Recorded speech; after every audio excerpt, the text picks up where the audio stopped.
இன்னும் ஓரிரு மாதங்களில் சட்டமன்ற தேர்தல் அறிவிக்கப்படவிருப்பதால் நாம் ஒரு சில விஷயங்களை இங்கு கட்டாயம் பேசிதான் ஆக வேண்டும்.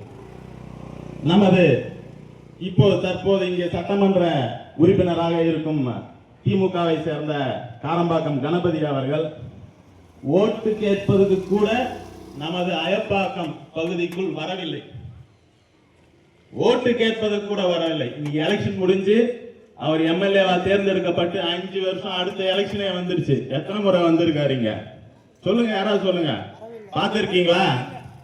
யாராவது கணபதி எம்எல்ஏவை இந்த தெருவில் பார்த்திருக்கீங்களா? கிடையவே கிடையாது, வரல. இப்படிப்பட்ட ஒரு எம்எல்ஏ தான் திமுகவை சேர்ந்த எம்எல்ஏ. தொகுதி பக்கம் எட்டி கூட பார்க்கல.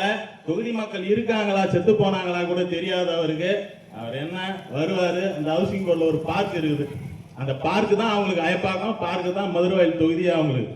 வேற எதுவுமே அவங்களுக்கு தெரியாது.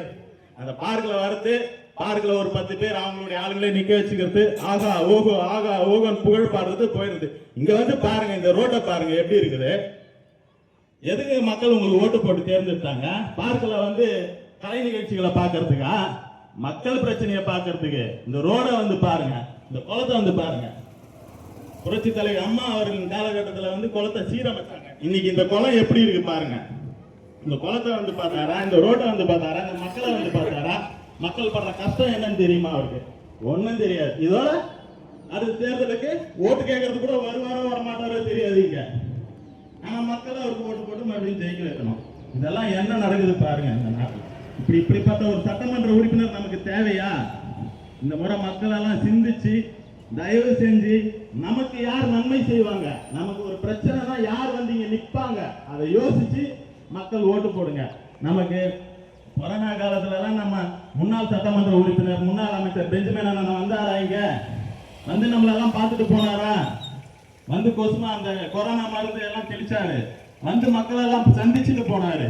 அதுக்கப்புறம் புயல் கஜா புயல் நேரத்துல வந்தாரு, வந்து மக்கள் எல்லாம் பார்த்தாரு. மேலும் வெள்ளம் ஏற்பட்ட நேரத்துல வந்து மக்களை பார்த்தாரு, மக்களுக்கு தேவையான உதவிகளை செஞ்சாரு.